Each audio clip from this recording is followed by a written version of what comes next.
இந்த உபதேசத்தில் ஞானகுரு அவர்கள் மாமகரிஷி ஈஸ்வராய குரு அவருடைய தனிப்பட்ட குணாதிசயத்தை வெளிப்படுத்தியுள்ளார். ஏனென்றால் அவர் பல தடவை நம்மிடம் சொல்லி இருக்கின்றார், அவர் ஒரு பித்தனை போன்றுதான் வாழ்ந்தார். அவருடைய ஆற்றலையோ அவருக்குள் இருக்கக்கூடிய ரகசியங்களையோ அவருக்குள் இருக்கக்கூடிய மிக மிக சக்தி வாய்ந்த நிலைகளையோ அவரை பார்த்தாலே நாம் அறிய முடியாதபடி அவர் ஒரு பைத்தியம் போன்றுதான் நடந்து கொண்டார். அருவருப்பான நிலையில் தான் அவருடைய செயல்கள் அமைந்திருந்தது. அவரை பார்த்தாலும் அதுபோன்ற தோற்றமாகவே காட்சியளித்தார். ஆக நானே ஆரம்பத்தில் அவரை கண்டு அஞ்சி விலகி ஓடும் நிலைதான் இருந்தது. ஏனென்றால் அவருடைய தனிப்பட்ட குணாதிசயம் அத்தகைய நிலையில் பெற்றதால் இன்னல், சாதாரண மனிதன் இன்னல் என்றாலே கடுமை என்று நினைக்கக்கூடியவன், இன்னல் என்ற நிலையே அவர் அறியாது.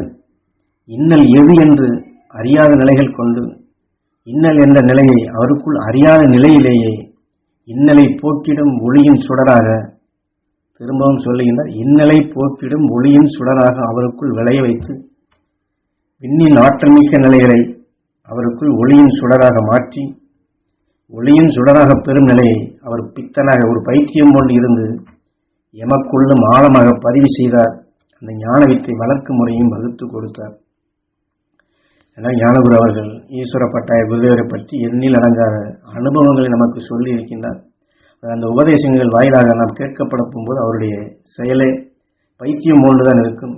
என்னதான் செய்கிறோம், என்னதான் சொல்லுகிறோம் என்று சாதாரண மனிதனால் அறிந்து கொள்ள முடியாதபடி மாறுபட்ட நிலையில் கொண்டுதான் அவருடைய செயலாக்கங்கள் வரும்.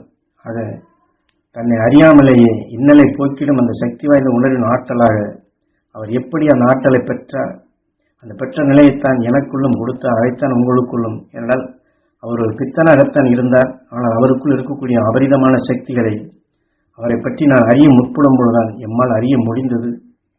எனக்கும் அவருக்கும் மட்டும்தான் அந்த ரகசியங்கள் தெரிய முடிந்தது என்று தன்னுடைய குடும்பத்தாருக்கு கூட தெரியும் வாய்ப்புகள் இல்லாமல் போய்விட்டது என்று சொல்லி இருக்கின்றார்.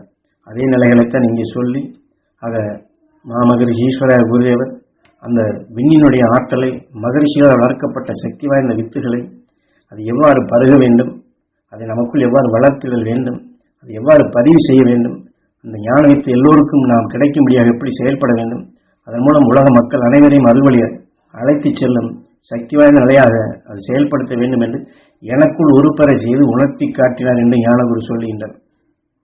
இதையெல்லாம் அவரை நினைத்து மாமகரிஷி ஈஸ்வராய குருவை மீண்டும் மீண்டும் மீண்டும் நினைவு கொண்டு வந்து அவருடைய துணை கொண்டுதான் அறிய முடிந்தது, வளர்த்து கொள்ளவும் முடிந்தது. காரணம், ஒவ்வொரு மகானும் ஒவ்வொரு ரிஷியும் அதாவது மாமகரிஷியும் சப்த ரிஷியும் தனக்குள் வளர்த்து கொண்ட அருள் உணர்வுகள் தன் இன மக்கள், தன் சந்ததியினர் எல்லோருக்கும் கிடைக்க வேண்டும், எல்லோரும் மகிழ்ந்திட வேண்டும் என்றும் தனக்குள் விளைய வைத்த அந்த ஆற்றல் மிகுந்த சக்திகளைத்தான் ஞான வித்துகளாக வெளிப்படுத்தி சென்றுள்ளார்கள். ஆனால் காலத்தளவை மறைந்துவிட்டது.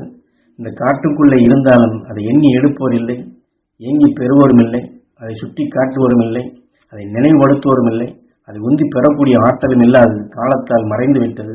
அதை முளைக்காது தடைப்படுத்தி விட்டோம், விரயமும் ஆக்கிவிட்டோம். ஆக அந்த ஞான வித்துகள் அனைத்து முளைக்காது சென்ற காரணத்தினால் அறிஞானிகளுடைய உணர்வுகள் தேங்கி அதற்குண்டான ஊட்டச்சத்தும் இல்லாது போய்விட்டது. ஆக அப்படிப்பட்ட நிலையில் ஒரு காலகட்டத்திலே தான் குருநாதர் எம்மை சந்தித்தார்.